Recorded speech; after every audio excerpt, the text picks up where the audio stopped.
Hi guys, உங்கள் GMS தமிழா. இன்னைக்கு வந்து என்ன பற்றி பேச போகிறோம் அப்படின்னு பார்த்தீங்கன்னா, ஒரு நிமிஷம் வந்து ஏமாந்து போகிறனால வந்து கிட்டத்தட்ட வந்து எனக்கு வந்து ஒரு 9,000 லாஸ் ஆயிடுச்சு தங்கத்தில். எப்படி ஏமாந்து போனேன், நீங்கள் வந்து எப்படி ஏமாம இருக்கலாம் அப்படின்றத பற்றி டீட்டெயிலாக வந்து பேச போகலாம். ஏன்னா வந்து நான் 2 கடையில் எடுத்த பில்லு வந்து எங்கிட்ட இருக்குது. அதில் எப்படி கால்குலேஷன் போடுறாங்க அப்படின்னு சொல்லிட்டு நம்ம டீட்டெயில் வந்து எக்ஸ்பிளைன் பண்ணலாம். ஏன்னா வந்து ஒரு சில இடத்துல வந்து பார்த்தீங்கன்னா ஒரு சில மாதிரி கால்குலேஷன் போடுறதுனால வந்து நமக்கு வந்து லாஸ் ஆகுது. அது வந்து எப்படி வந்து கால்குலேஷன் பண்ணால் பெட்ரு அப்படின்றத பற்றி டீட்டெயிலாக வந்து பேச போகலாம். ஜிஎம்எஸ் தமிழ் வந்து ஃபர்ஸ்ட் டைம் பார்க்கணும், மறக்காம வந்து சப்ஸ்கிரைப் பண்ணி உங்கள் ஆதரவு வந்து கொடுங்க. நம்ம சேனலில் வந்து நிறைய வீடியோவில் வந்து பார்த்தீங்கன்னா கோல்டை பற்றி நம்ம வந்து ஆல்ரெடி போட்டுட்ருக்கோம். விருப்பம் இருக்க அந்த வீடியோ பாருங்கள். இப்போ வந்து வீடியோ வந்து ஸ்கிப் பண்ணாமல் பாருங்கள். அப்போ சொல்லிக் கொடுத்தாலும் முழுமை வந்து சார் வாங்க வீடியோக்குள்ளே போகலாம். இப்போ வந்து நான் வந்து கோல்டு வந்து என்ன வாங்குறேன் அப்படின்னு பார்த்தீங்கன்னா நெக்லஸ் வாங்குறேன். அதில் வந்து பார்த்தீங்கன்னா ஸ்டோன் சார்ஜோடு இருக்கிறது வாங்குறேன். ஸ்டோன் வந்து வெயிட் ஆடே இருக்கு இல்லையா, அது இருக்கிறது வாங்குறேன். இப்போ வந்து அந்த ஸ்டோனோட இருக்கும்போது நான் ஒரு கடையில் போனேன். ஃபர்ஸ்ட் வந்து ஒரு சின்ன கடையில் போயிட்டு வாங்கினேன். ஏன்னா வந்து லோக்கல்ல பக்கமா இருக்கா, அதனால போனேன். அவங்க வந்து ஒரு கால்குலேஷன் போட்டாங்க. அவர் எப்படி போட்டாங்க அப்படின்னு பார்த்தீங்கன்னா, இன்னைக்கு ரேட் என்ன சொன்னாங்கன்னா ரூ. 11,250. நான் வந்து காலையிலேயே பார்க்கும்போது பார்த்துட்டு போயிட்டேன். இன்னைக்கு ரேட் வந்து ரூ. 11,250 போட்டு வச்சு, சரி ஓகே ரேட் வந்து அதே ரேட் தான் சொன்னாங்க. நான் வந்து அக்செப்ட் பண்ணிக்கினேன். அங்கே போன உடனே என்ன பண்ணேன்னா ஒரு நெக்லஸ் எடுத்தேன். ஏன்னா வந்து நெக்லஸ் வந்து ஒரு 10 கிராம் இருக்கிற மாதிரி எடுத்தேன். இதுல வந்து பாத்தீங்கன்னா ஒரு வெயிட்ல வந்து ஒரு ஸ்டோன் வெயிட்ல கூட கொஞ்சம் டிஃபரன்ஸ் வந்துச்சு. நான் அது வந்து அதுக்கு தகுந்த மாதிரி மாடிஃபை பண்ணி இங்க எழுதியிருக்கிறேன். அது என்ன டிஃபரன்சஸ் சொல்றேன். இதுல வந்து அதுல இருந்து 800 கிராம் இருந்துச்சு பில்லுல. ஆக்சுவலி இது நான் போட்டிருக்கிறது 900 கிராம் போட்டிருக்கேன். ஏன்னா இங்கே 900 கிராம் போட்டு என்ன டிஃபரன்ஸ் வந்துன்னு சொல்லி நான் தனித்தனி பிரிச்சு காட்டுறதுக்காக இங்கே 900 இங்கே 900 போட்டேன். இப்போ வந்து என்ன நடக்குதாங்க அப்படி சின்ன ஷாப்ல அப்படின்னு பாத்தீங்கன்னா வந்து என்னன்னா, அவங்க வந்து என்ன சொல்றாங்கன்னா, நீங்க வந்து இவ்வளோ கால்குலேஷன் போடுறாங்க, இது வந்து இவ்வளவு சின்னசா போடுறாங்கன்னு நினைச்சிட்டு நான் வந்து சரி சரிங்க சரி சரிங்கன்னு சொல்லிட்டு பொருள் வாங்கிட்டேன். மெயின் விஷயம் அதான்.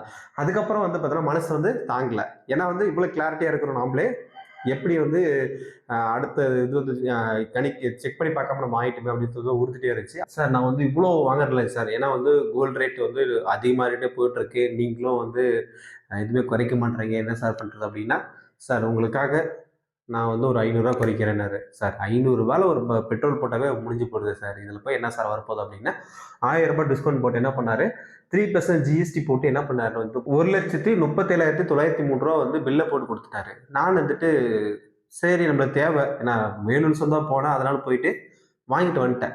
ஏன்னா இது இம்பார்ட்டன்ட். எதுக்காக வாங்குறோம் அப்படின்னு பார்த்தீங்கன்னா, எனக்கு வந்து அந்த கிஃப்ட்டா குடுத்தாங்க மேரேஜ்ல. அது வந்து நான் மறுபடியும் இன்னொருத்தர் மேரேஜுக்கு வந்து நம்ம குடுக்கணும். அதுக்காக வாங்கிட்டேன்.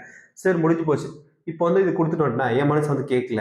ஒருவேளை தங்கம் வந்து அதிகமா ரேட் போயிருக்கும். கம்மி ரேட்டு போயிருக்கும். நான் வந்து அதிகமா பணம் குடுத்து வாங்கிட்டேனா அப்படின்னு சொல்லிட்டு யோசிச்சிட்டே இருந்தேன். சரி இருக்கலாம். அப்படி கூட செக் பண்ணி பார்த்துக்கலாம். ஏன்னா வந்து அடுத்த டைம் வாங்கும்போது இதுல வாங்கிக்கலாம் அப்படின்னு சொல்லிட்டு நான் என்ன பண்ணேன்னா, பெரிய ஷாப்புக்கு வந்து போனேன். ஜஸ்ட் போயிட்டு வந்து பார்க்கும்போது என்ன சொல்றாங்க அப்படின்னு பார்த்தீங்கன்னா, அந்த ஷாப்லயே வந்து 10 கிராம் தான் எடுத்தேன். அங்க இருக்கிற வெயிட் வந்து பார்த்தீங்கன்னா, ஸ்டோன் வெயிட் ஒரு 100 மில்லி கம்மி 900 மில்லி இருக்கு. அதுக்கப்புறம் ஸ்டோன் சார்ஜ்ன்னு சொல்லிட்டு ரூ. 500 போட்டிருக்காங்க. இதுல வந்து மிகப்பெரிய ஒரு ட்விஸ்ட் போடுறாங்க. என்ன அப்படின்னு பார்த்தீங்கன்னா, அவங்க எப்படி போடுறாங்கன்னா 10 கிராம் வெயிட் இருக்கு இல்லையா, இந்த வெயிட்ல வந்து பார்த்தீங்கன்னா, இது வந்து ஸ்டோன்ல வந்து இல்ல அந்த நெட் வெயிட் போடாம 10 கிராம் மட்டும் வந்து கால்குலேஷன் போட்டு ரேட்டு போடுறாங்க. அப்போ வந்து 10 கிராம் போட்டு ரேட் போடும்போது என்ன ஆகுதுன்னு நினைக்கிறேன்னா, 1,12,500 தான் வருது அந்த இடத்துல. பரவாயில்லையே என்னடா இவ்வளோ டிஃப்ரெண்ட் வருது, அதுக்கும் ஒன்று பார்த்தோன்னு சொல்லிட்டு சீட்டில் வச்சுட்டே இருக்கிறேன். நான் கையில் வச்சுட்டே இருக்கிறேன், பார்த்துக்கிறேன். சரி சரிங்க அப்படின்ற ஃபோட்டோ வந்து பிடிச்சி வச்சுருக்கேன். சரி அதுக்கப்புறம் என்ன பண்ணாங்கன்னா, ஸ்டோன் சார்ஜ்ன்னு போட்டாங்க. சரி எதுக்குங்க ஸ்டோன் சார்ஜ் போடுறாங்க அப்படின்னு கேட்டாங்கன்னா, அங்கே தான் எனக்கு வந்து கிளாரிஃபிகேஷன் புரிய வச்சாங்க.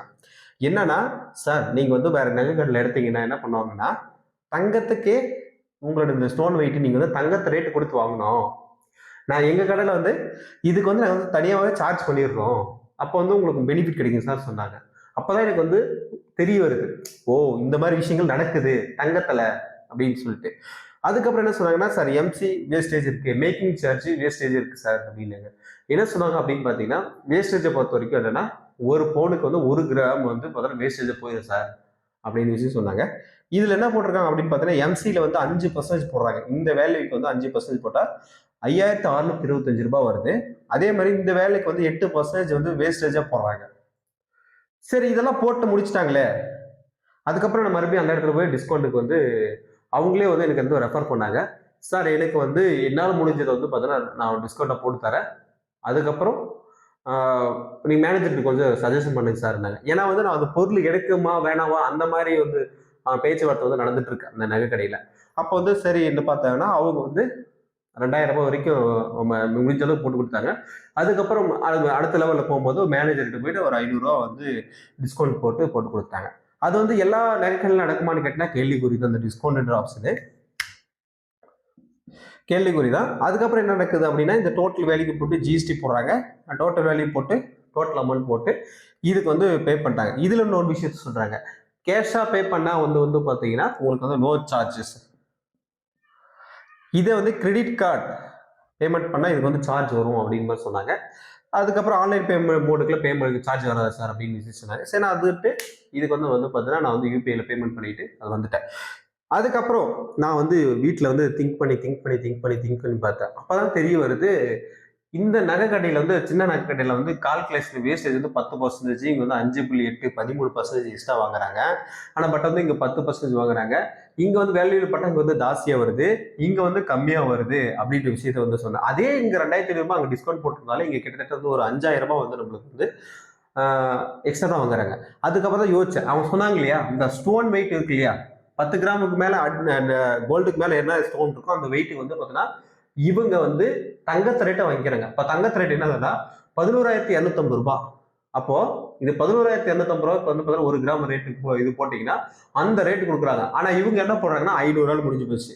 இப்போ வந்து பெரிய கடையில் வாங்குறதுனால வந்து பார்த்தீங்கன்னா எனக்கு வந்து ஒரு தெளிவு கிளாரிட்டி வந்து பண்ணாங்க. அதே சின்ன கடையில் வாங்குறதுனால வந்து என்ன பண்ணிட்டாங்கன்னா நெட் வெயிட் போட்டு இந்த பாருங்க இந்த வெயிட் பாருங்க சரியா போச்சானாங்க. சரின்னு சொன்னா அதுக்கப்புறம் ரேட்டு போட்டு இது போட்டு முடிச்சிட்டாங்க. இதுதான் வந்து நடக்கக்கூடிய விஷயம்.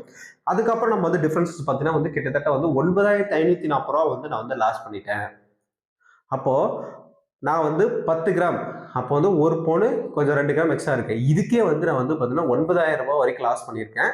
இந்த மாதிரி நிறைய நகைக்கடையில் வந்து பார்த்தீங்கன்னா நடக்கக்கூடிய விஷயங்கள் வந்து நடக்குது. அதனால வந்து தெளிவாக வந்து தெரிஞ்சுக்கோங்க. கண்டிப்பாக வந்து உங்களோட தங்கத்தோட வெயிட் என்ன அப்படின்றது வந்து கரெக்டாக தெளிவாக மென்ஷன் பண்ணணும் பில்லில்.